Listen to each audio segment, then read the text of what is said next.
Kidlat News Updates. Ako po si Cesar Soriano para ihatid ang nangungunang mga balita sa buong kapuluan ngayon.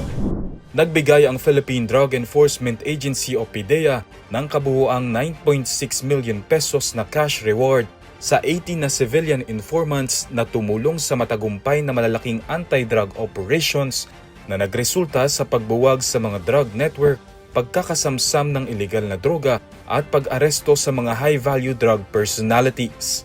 Sa isang seremonya sa Quezon City, personal na tinanggap ng 6 na awardees ang kanilang gantimpala, habang ang iba ay nakatanggap ng insentibo sa pamamagitan ng mga regional office ng PDEA.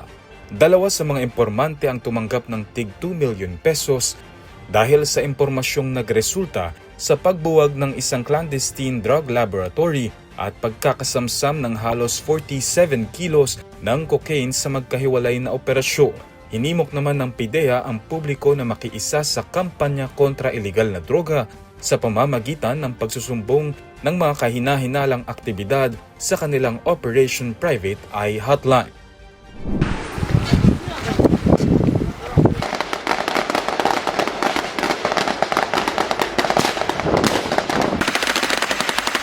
Mabilis na sea-to-shore assault, precision sniper overwatch, at room clearing operations ang ipinamalas ng mga Elite Special Operations Forces sa Ternate, Cavite sa serye ng high-intensity drills sa ilalim ng Exercise Kamandag 10-2026.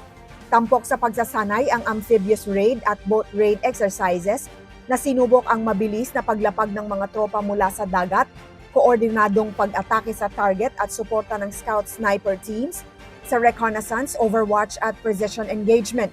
Hinasa rin ng mga kalahok ang kanilang close-range combat drills sa pamamagitan ng close quarter battles o CQB drills habang pinahusay ng dry fire at move and shoot training ang bilis, katumpakan at muscle memory ng mga operator.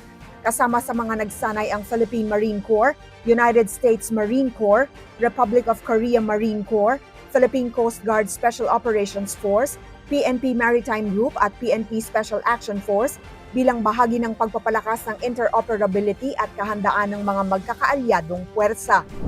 Precision airstrikes, live fire assaults, at coordinated ground maneuvers ang tampok sa magkakaugnay na combat exercises ng Philippine Marine Corps at mga kaalyadong puwersa sa ilalim ng Exercise Kamandag 10-2026 sa Tarlac at Ilocos Norte.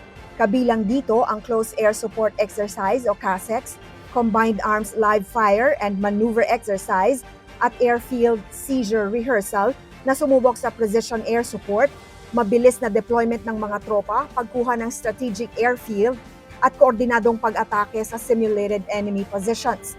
Nakibahagi sa mga pagsasanay ang Philippine Marine Corps, Philippine Air Force, United States Marine Corps, United States Air Force at Japan Ground Self-Defense Force na higit pang nagpahusay sa kanilang interoperability, combat readiness at tactical capability sa pinagsanib na operasyon.